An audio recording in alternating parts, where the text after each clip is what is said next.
We had a few isolated cases of push and pull, but considering the magnitude of this ceremony and the person of Raila Odinga, we have done exceedingly well, and we are going to have the final burial ceremony tomorrow here at Just grounds.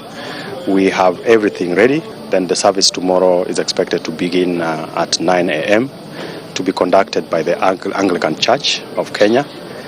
Thereafter, the military will take over to do the final bit of the ceremonies that are according to the traditions of a state burial. We expect huge traffic into Bondo, and we have made the necessary arrangements with our security officers, and my appeal to the public and the mourners that will be coming is to work closely and follow the directions. And we have also made alternate arrangements for people who will not be able to make it to the grounds to be able to view from wherever they are.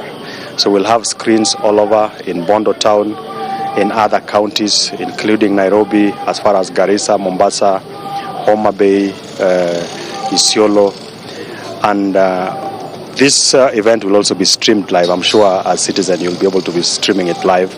So it will be possible for everybody, every Kenyan,